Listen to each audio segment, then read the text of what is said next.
Supreme court में आज एक और नैब मुलजिम की जमानत मंजूर हो गई है। साथ ही नैब के वकील की जानिब से जमानत की मुखालफत पर अदालत के अहम रिमार्क सामने आए हैं। जस्टिस उमर अता बंदियाल की सरबराही में सुप्रीम कोर्ट के 3 रुकनी बेंच ने करप्शन के मुलजिम की दरख्वास्त जमानत पर समाअत की और दौरान समाअत जस्टिस उमर अता बंदियाल ने रिमार्क दिए कि मुलजिमान को हिरासत में रखने की मखसूस शराइत हो सकती हैं। क्या इस केस में नैब को डर है कि मुलजिम भाग जाएगा?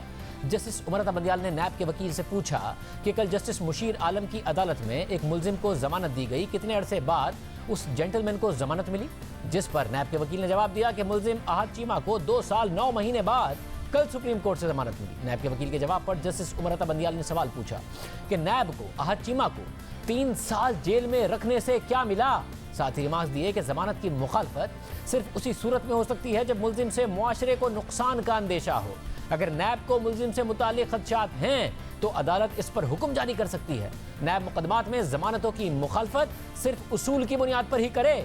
बेंच के एक और रुकन जस्टिस मज़ाहिर अली नकवी ने रिमार्क दिए कि जमानत देने से मुलजिम बरी नहीं होता, मुलजिम ट्रायल का सामना करके ही बरी हो सकता है। जस्टिस उमर अता बंदियाल ने कहा कि इस केस में 4-5 ग्राउंड्स पर मुलजिम को जमानत दे रहे हैं। समाअत के बाद अदालत ने नैब मुलजिम की जमानत मंजूर कर ली।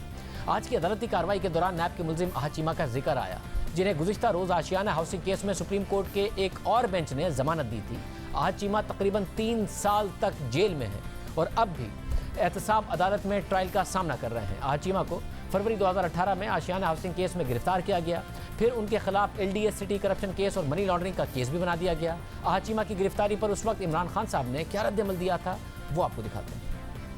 ये जब हमने तफ्तीश की तो पता चला कि अहद चीमा वो तोता है जिसके अंदर शहबाज शरीफ की जान है। ये शहबाज शरीफ का फ्रंट मैन है। LDA का इसको बना दिया हेड।